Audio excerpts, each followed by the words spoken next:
mandi dikasih prostek kan. Datang sudah pelayanannya nggak bagus, ditunggu lama. Ketika nyari barangnya nggak ada. Kebayang buatan kira-kira Bu? Dongkolnya itu di mana gitu? Iteno, sesok aku kemana gitu. Masya Allah. Jadi ketika itu saya disuruh mengobservasi apa sih diferensiasi kita dengan mereka. Saya suruh, ini luar biasa perbedaannya. Diferensiasinya jauh sekali. Bahkan di tahun 2019 saya disuruh grabbing data, analyze di situ ada kurang lebih si merah saja itu ada 14.000 cabang Bapak-bapak Ibu. Berapa? 14.000 cabang. Kalau bahasanya manajemen bisnis, ketika kita bikin bisnis buka cabang, artinya kalau manajemennya nggak bagus, buka cabang nambah masalah. Apa? Buka cabang nambah masalah. Saya sudah merasakan gitu ya. Nambah cabang bukan masalah, buka cabang nambah masalah. Itu kalau sistemnya belum baik. Tapi kalau sistemnya baik, nambah cabang nambah berkah. Si merah ini 14.000 cabang ini, mereka itu manajemennya luar biasa. Bahkan layout tokonya itu dimanapun berada itu sama, iya atau iya? Saya tes ini Bapak-bapak Ibu. Anggap saja saya mau masuk si merah sama si biru. Kalau ada slide-nya, saya presentasi pakai slide. Kita mau masuk si merah sama si biru. Ini anggap aja depan saya. Kalau masuk ke kanan ini belok kanan. Kalau masuk ke sini gitu ya. Kalau saya mau beli es krim ke toko modern mart mereka, kira-kira masuk belok kanan atau belok kiri? Belok kiri. Oke. Kalau mau beli, yang saya bapak-bapak yang ses ya, mau beli rokok, masuk belok mana? Masuk belok mana? Kanan. Kok kompai? Jangan-jangan ini pelanggan setianya semuanya nih. Saya curiga ya. Apa ya?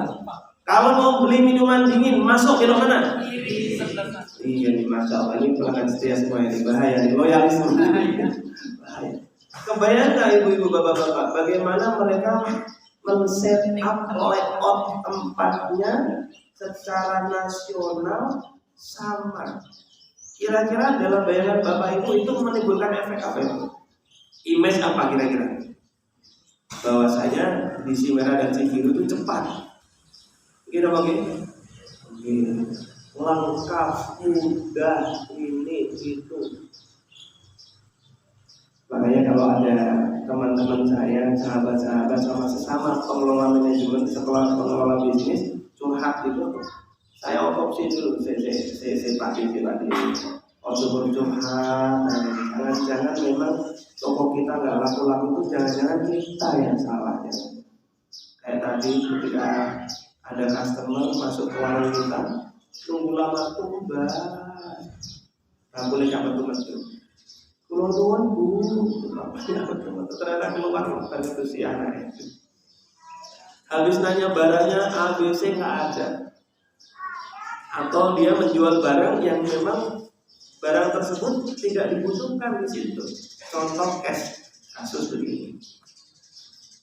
Saya di cabang 1 di kota Jalan Sultan Agung dengan cabang 2 di Balong itu berbeda. Sama-sama jual minyak goreng. Kalau di cabang Balong itu minyak goreng yang laris itu merek A, katakanlah begitu. Tapi di kota itu merek B. Itu sudah berbeda. Artinya kalau saya balik di Balong saya jual minyak merek B, atau di kota saya jual merek A, laku nggak kira-kira? Karena ibu-ibu itu praktis, cocok kalau minyak wis ibu-ibu itu kalau sudah hatinya terpaut gitu. Gergetno gitu. Orang seserah tidak saya harus itu gitu. Padahal ya sama saja. Kadang-kadang teman-teman, bapak-bapak, ibu-ibu sekalian, kita itu sering sekali tertipu dengan brand identity. Brand identity ini bahasa brand. Nanti kalau agak sulit boleh tanya gitu. Kita sering tertipu dengan brand position. Brand position itu adalah meletakkan brand di posisi tertentu, bukan karena bahan yang berbeda. Mohon maaf ini nanti saya sebut merek. Ibu-ibu ngertos obat untuk nyeri head namanya Femina. Ngertos? Bapak-bapak sudah ngertos ya. Kalau tahu malah bahaya. Oke. Obat untuk nyeri head namanya Femina. Itu kira-kira kalau ada orang yang pusing sakit kepala, bapak-bapak pusing sakit kepala, minum Femina itu kira-kira perasaan itu bagaimana? Nggak pas ya senyum dulu. Ini bapak-bapak ini jangan-jangan ini bermasalah ini bapak-bapak ini. Jangan-jangan casingnya bapak-bapak dan rumahnya ibu-ibu ini. Padahal di dalam obat Femina tersebut itu kalau dikaji lebih dalam, dibedah lagi secara komposisi itu tidak jauh dari obat untuk nyeri. Begitu. Ada anti nyerinya di situ. Jadi kalau obat-obat sakit kepala biasanya juga ada komponen anti nyeri. Begitu. Tetapi kok bisa orang hari ini ketika nyebut Femina itu ingatnya adalah untuk nyeri haid. Jadi inilah dia kekuatan brand position. Jadi menempatkan brand pada posisi, diiklankan terus, dipublikasi terus, dipromosikan terus lewat iklan digital, iklan di televisi, iklan di radio. Femina lihat. Ini saya bukan tim marketing Femina kami, ini cuma contoh saja. Akhirnya tertancap di benak oleh orang-orang masyarakat bahwasanya Femina itu untuk nyeri. Padahal komposisinya itu dengan obat sakit kepala itu mirip. Makanya bapak-bapak ibu-ibu ini tadi nyambung di belakang untuk memenangkan ekonomi di era sekarang ini tidak cukup dengan semangat saja. Mungkin kita harus cerdas betul.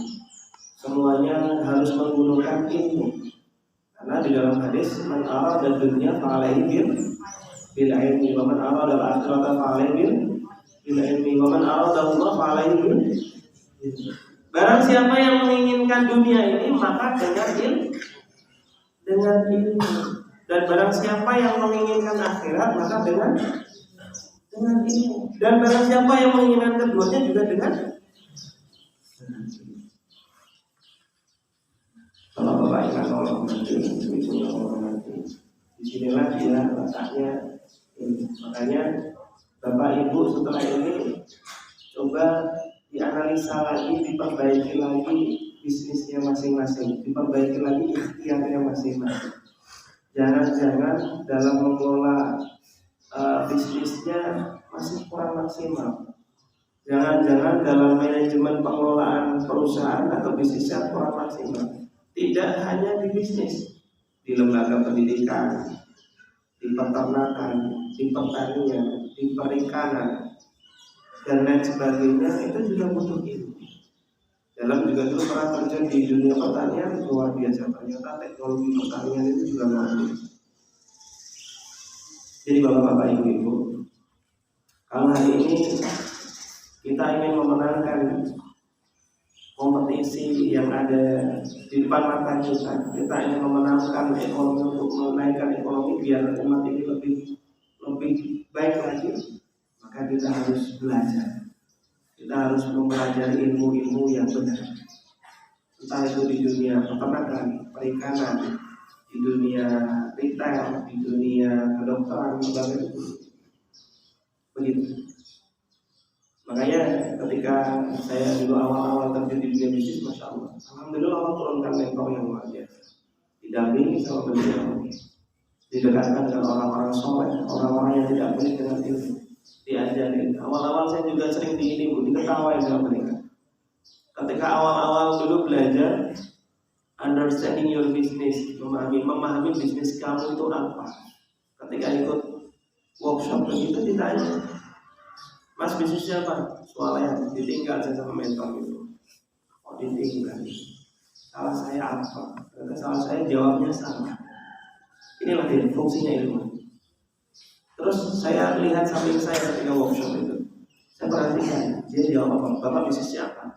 Saya menyediakan obat-obatan, peralatan medis, suplemen kesehatan dan lain sebagainya yang berkaitan dengan kesehatan. Bisnisnya itu.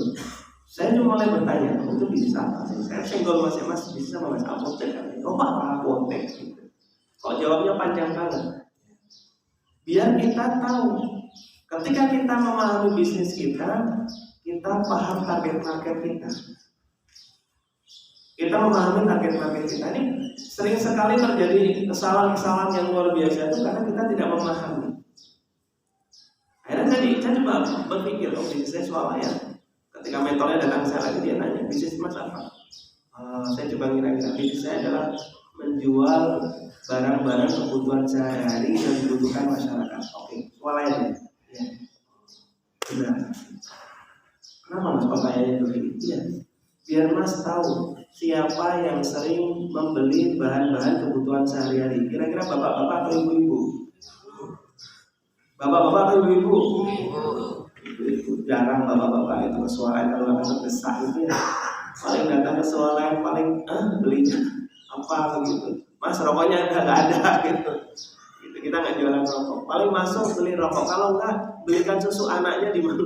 Istrinya di rumah sama anaknya. Jarang sekali. Mayoritas yang beli ke swalayan itu ibu-ibu. Setelah kita tahu target market ibu-ibu, kita merancang strategi. Pakai 5 strategi. Analyze, habis itu nanti bikin konten yang baik, analisa yang akurat. Setelah analisa nanti bikin konten yang baik, terus bikin konten yang baik. Tahap ketiga pengiklanan yang tepat, yang baik. Yang keempat penawaran yang tepat, baru nanti customer service yang terbaik. Kalau di marketing ada ini. Jadi analisa yang tepat, setelah itu pembuatan konten untuk diiklankan yang sesuai, setelah itu diiklankan yang baik, setelah itu penawaran yang tepat dan customer service yang baik. Nah, setelah kita tahu ibu-ibu target market saya, itu berarti acara-acara presentasi penawaran promosi itu yang berkaitan dengan bapak-bapak segera saya coret bapak-bapak itu. Kenapa? Karena bukan target market saya. Kira-kira kalau saya ngisi presentasi tentang swalaya di bapak-bapak yasinan itu, bapak-bapak kira-kira senyum sambil ngomong gitu. Ini masnya ini kurang kerja. Saya belajuk-belajuk. Gimana kira-kira?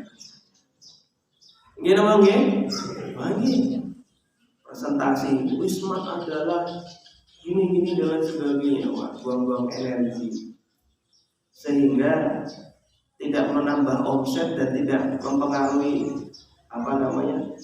bisnis kita.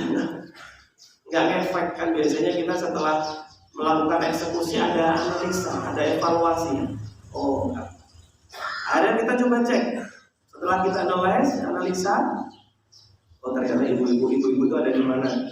Ada di ibu PKK, arisan ibu-ibu, penimbangan posnya itu. Habis itu apalagi Car Free Day. Habis ini ada di mana lagi ibu-ibu itu? Pasar, nganterin anaknya ke sekolah anak SD, TK, playgroup. Sampai seperti itu. Akhirnya saya lihat efek luar biasa. Omsetnya naik, begini cara. Ini beberapa bocoran buat bapak-bapak ibu-ibu.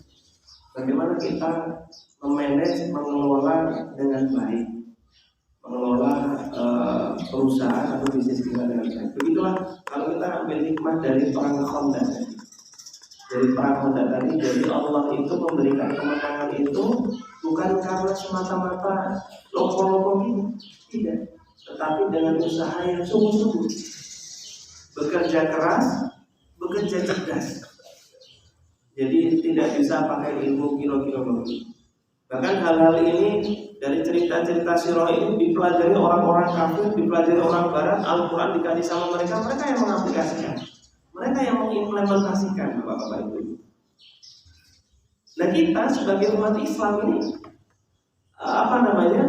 harus kita evaluasi, baru kita harus muhasabah. Kenapa kok kita bisnisnya tidak berkembang? Ininya tidak berkembang, itunya tidak berkembang. Kenapa mereka kok bisa berkembang luar biasa? Jangan-jangan kita jauh dari sistem yang sudah Allah berikan. Jangan-jangan kita jauh dengan tata cara atau hal-hal yang sudah Allah ajarkan. Jangan-jangan kita jauh dengan Al-Quran. Jangan-jangan kita jauh dengan Al-Quran. Gak mampu membaca Al-Quran, gak bisa memahami Al-Quran, dan gak tahu tafsirnya Al-Quran yang terkandung dalam Al-Quran itu berbahaya.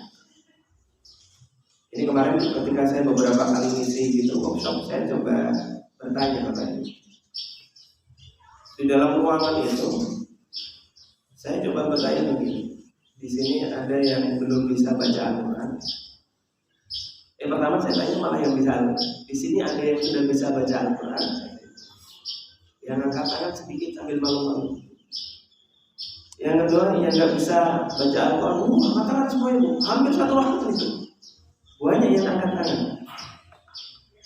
Ini kok bisa banyak sekali.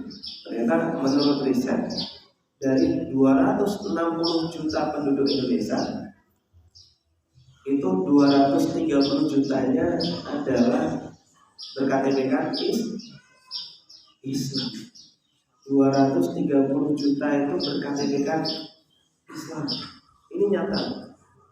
Sedangkan dari 230 juta berKTP-kan Islam, 65%-nya menurut survei tidak mampu membaca Al-Quran. Ini PR yang luar biasa. Akhirnya kita temukan hari ini banyak ketidakidealan di dalam kehidupan kita. Terjadi banyak kemaksiatan, ada pembunuhan, ada perampokan, pemerkosaan, pergaulan bebas, ini itu dan lain sebagainya. Masya Allah. Kenapa kok bisa terjadi ketidakidealan ini? Salah satu faktornya adalah karena umat hari ini jauh dari Al-Quran. Padahal di dalam Al-Quran sudah dijelaskan hudan linnas. Al-Quran itu adalah petunjuk buat manusia. Bapak Ibu punya gadget, dia punya handphone ya? Di dalam handphonenya ada GPS ya? Pernah menggunakan GPS? Itu GPS untuk menunjukkan arah biar kita sampai ke lokasi. Katakanlah ibu-ibu di sini sering pikniknya kemana Bu? Pacitan ya, Pantai Pacitan katakanlah. Dari Ponorogo di set up titik awal, habis itu tujuannya di Pantai Pacitan. Nanti diklik saja GPS-nya di depan, tinggal mengikuti rutenya. Kira-kira sampai tidak kalau mengikuti rutenya? Sampai. Mengikuti dan memahami sampai insyaallah. Al-Quran pun di sini juga sama sebagai petunjuk. Hudan linnas. Kalau kita tidak mampu membaca dan tidak mampu memahami, bagaimana kita bisa sampai ke surga Allah Subhanahu wa Ta'ala? Bagaimana kita sampai kepada kemenangan-kemenangan yang Allah janjikan? Bagaimana kita bisa menggapai kemenangan-kemenangan seperti yang dikisahkan, diceritakan Allah di dalam Al-Quran? Ini PR yang sangat besar. Baca saja belum selesai PR kita. Jadi membaca Al-Quran saja belum selesai. Masih ada PR lagi untuk memahami. Bagi yang lebih baik lagi sampai menafsirkan, memahami kandungan-kandungan ayat di dalam. Harapannya ketika kita memahami Al-Quran dengan baik, ketika kita memahami isi di dalam Al-Quran dengan baik, kita bisa menggapai kemenangan dan kita nanti bisa menggapai surga Allah Subhanahu wa Ta'ala. Amin amin ya rabbal alamin. Jadi begitu Bapak Ibu sekalian. Terus sebelum terakhir Bapak Ibu, kenapa hari ini saya sangat bahagia dapat undangan ke Al-Quran. Saya sendiri hari ini sedang membuat rumah Quran di 2 titik. Rumah Quran di Ponorogo ini di Bali.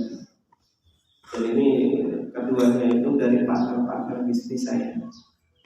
Partner bisnis, beliau punya banyak aset gitu. Akhirnya punya rumah yang nganggur, saat ini diapakan?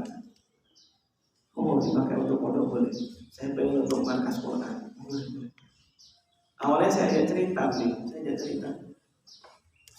seperti ini. Kenapa sih kita harus dekat dengan Al-Quran? Ya, saya bilang sama beliau, Karena sesuatu yang dekat dengan Al-Quran itu mulia dan dimuliakan. Ngomong bapak-bapak ibu-ibu, mulia dan dimuliakan. Saya cerita mulai dari tadi jumlah penduduk Indonesia. Habis itu yang berkaitan Islam bertuhankan Allah itu ada 230 juta. Setelah disurvei yang tidak bisa mengejarkan 65%. Ini angka yang tinggi. Padahal kita pengen umat kita menjadi umat yang mulia dan Allah mulia, harusnya kita dengan Al-Quran. Kok gitu belum ya? Ya begitu. Saya cerita lagi. Banyak contoh-contoh nyata yang Allah berikan hari ini, Allah sajikan hari ini. Orang sesuatu yang dekat dengan Al-Quran itu mulia dan dimuliakan. Bapak-bapak, ibu-ibu tahu malam di mana diturunkan Al-Quran? Malam apa itu? Lailatul Qadar. Malam Lailatul Qadar, satu malam itu keistimewaannya lebih baik daripada 1000 bulan. Padahal banyak malam yang lain. Kenapa harus malam Lailatul Qadar? Karena di situ turunnya Al-Quran di malam Lailatul Qadar. Ini malam yang sangat istimewa. Allah istimewakan malam ini lebih baik dari 1000. Bapak-bapak ibu tahu bulan di mana diturunkannya Al-Quran, di mana di bulan tersebut seluruh amalan ibadah itu dilipat gandakan. Luar biasa. Ngaji dilipat gandakan, sedekah dilipat gandakan, apapun amalannya dilipat gandakan. Sangat istimewa bulan ini. Bulan apa bapak-bapak ibu? Bulan Ramadan. Bahkan malaikat yang menjadi wasilah turunnya wahyu ini, malaikat yang menjadi wasilah turunnya wahyu Al-Quran ini menjadi pimpinannya malaikat, ketuanya malaikat. Malaikat siapa? Malaikat Jibril. Orang yang mendapat tugas untuk menyampaikan wahyu Al-Quran, untuk mendakwahkan wahyu Al-Quran, untuk mensiarkan Al-Quran menjadi orang yang paling istimewa dan paling mulia di dunia ini. Siapa? Nabi Muhammad SAW. Dan hari ini kita melihat guru-guru kita, ustaz-ustaz kita, kiai-kiai kita yang dekat dengan Al-Quran, sahabat-sahabat kita yang dekat dengan Al-Quran. Allah mulia dan Allah mulia.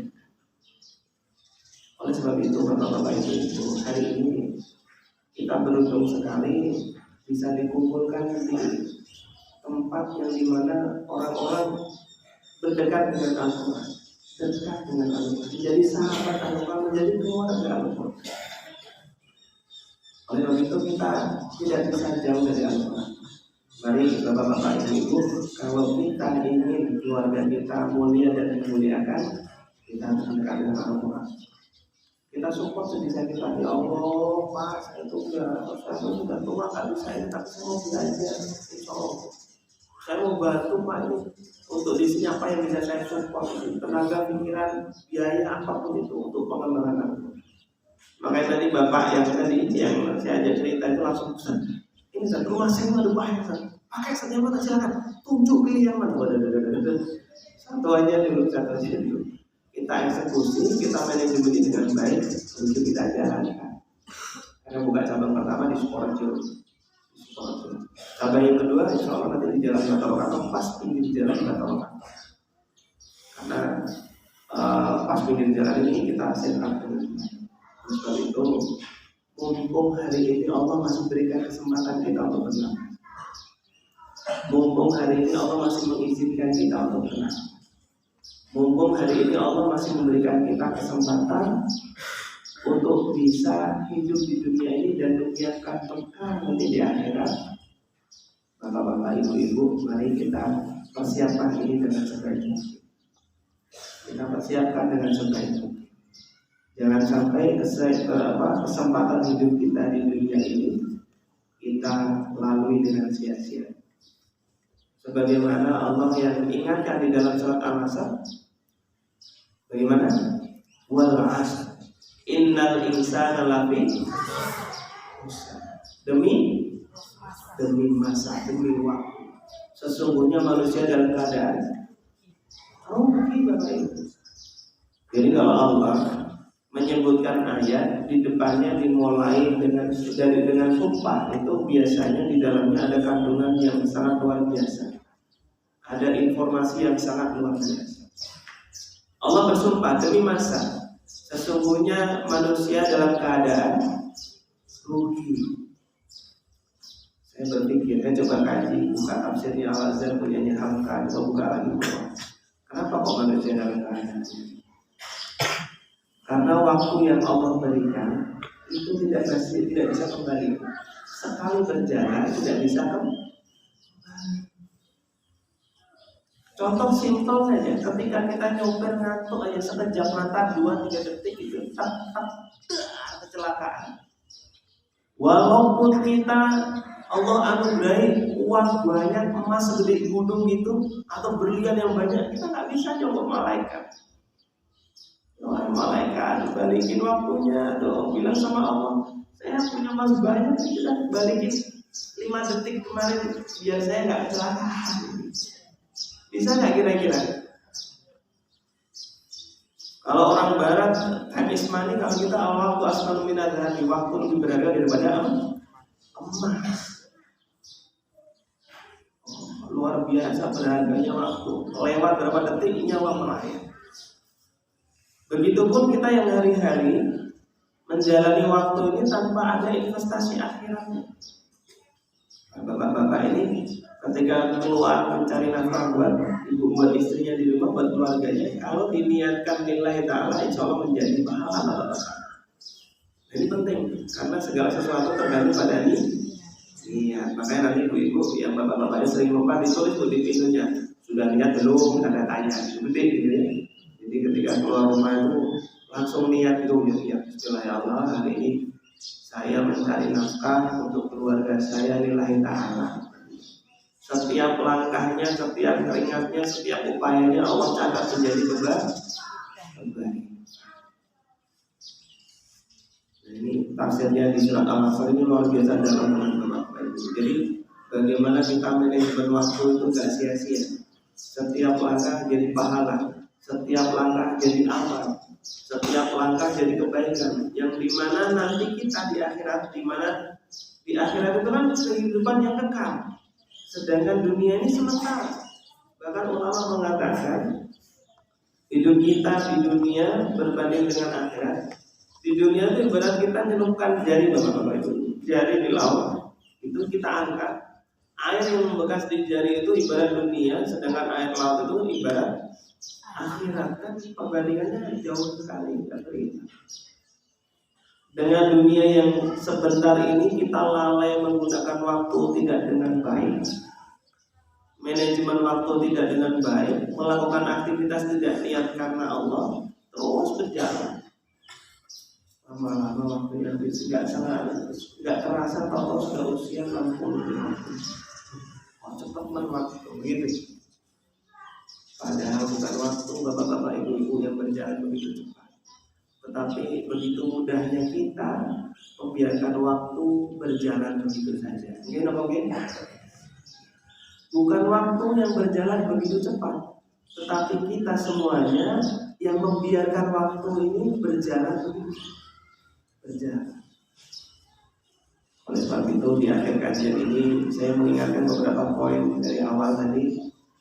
Semuanya butuh ilmu, kata-kata itu. Untuk memenangkan kompetisi di era yang luar biasa ini, kalau kita ingin membangun kejayaan ekonomi Islam, semuanya butuh ilmu.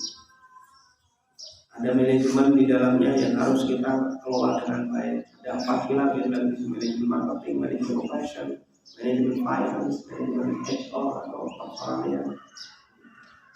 Yang kedua, ilmu-ilmu tersebut itu sebenarnya sudah di dalam Islam ada. Nyatanya banyak pengusaha atau banyak sahabat-sahabat Islam dulu kaya luar biasa. Itu mereka mengaplikasikan ekonomi, bagaimana mengimplementasikan, menjalankan ekonomi Islam itu bagaimana dengan ilmu tadi. Nah, pastinya referensi itu kita bisa dapatkan dari Al-Quran. Kita kembali lagi ke Al-Quran. Bagaimana di Al-Quran ini ilmunya bagaimana kita turunkan lagi Dan kita juga ada motivasi lain selain itu. Ketika kita dekat dengan Al-Quran, maka Allah akan memuliakan kita, mulia dan dimuliakan. Bapak-bapak, ibu-ibu siap mau menjadi orang yang keluarga Al-Quran? Siap. Mau menjadi sahabat Al-Quran? Semoga bapak-bapak, ibu-ibu nanti semuanya dikumpulkan di surga Allah Subhanahu wa Ta'ala. Ternyata nggak terasa sudah 1 jam ya. Ada korban juga? Oke, siap. Mungkin sebelum kami tutup, 1 pertanyaan, maksimal 2 lah. Boleh silakan untuk Bapak Ibu kalau ada pertanyaan, boleh ada masalah. Kalau saya mampu jawab, saya jawab. Kalau nggak mampu, saya tutup juga. Mau silakan Bapak Ibu. Sudah cukup kayak ini. Kalau saya dulu ngajar di pondok itu, kalau selesai ngajar, saya tanya sama murid-murid, kalau nggak ada pertanyaan, saya yakin sudah paham. Sebenarnya ada 2 hal. Yang pertama, saking pahamnya nggak ada pertanyaan. Sabar. Yang kedua, saking bingungnya, bingung mau nanya dari mana gitu ya. Saya yakin semuanya soal yang pertama ya, paham semuanya. Syukran, marilah kita tutup acara kita dengan doa bersama supaya majelis kita ini Allah berkahi, supaya langkah kita ini Allah catat sebagai kebaikan. Sebelum kita berdoa, marilah kita beristighfar kepada Allah 3 kali. Astaghfirullahaladzim, alladzi la ilaha illa huwal hayyul qayyum wa atubu ilaih. Astaghfirullahaladzim, alladzi la ilaha illa huwal hayyul qayyum wa atubu ilaih. Astaghfirullahaladzim, alladzi la ilaha illa huwal hayyul qayyum wa atubu ilaih. Alhamdulillah, hamdan syakirin, hamdan yu'afiqu wa yunafi majidah. Ya Rabbana lakal hamdu kama yanbaghi li jalali wajhikal karim wa 'azimi sultan. Allahumma shalli ala Muhammad wa ala ali Muhammad. Rabbana taqabbal minna salatana wa siyamana wa ruku'ana wa sujudana wa qawmana wa tadarrana wa aswana wa ta'alana wa ta'alana ya Allah ya Rabbana. Rabbana zalamna anfusana wa lam taghfir lana wa tarhamna lanakunanna minal khasirin. Rabbana wa la tahmil 'alaina isran kama hamaltahu 'alal ladzina min qablina. Rabbana wa la tuhammilna ma la taqata lana bihi wa'fu 'anna waghfir lana warhamna anta maulana fansurna 'alal qawmil kafirin.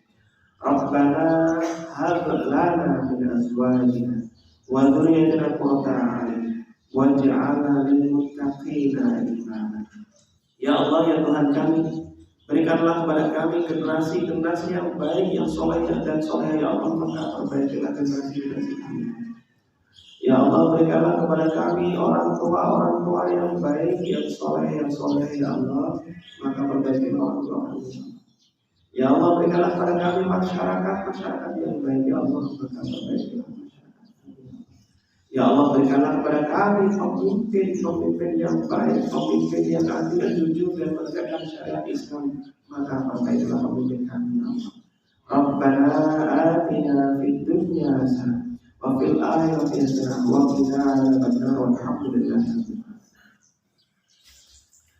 Mungkin sekian dari kami, bapak-bapak ibu sekalian. Kurang lebihnya mohon maaf, mungkin keterbatasan ilmu kami. Kita cukupkan dengan bersama membaca hamdalah. Alhamdulillahirabbil alamin.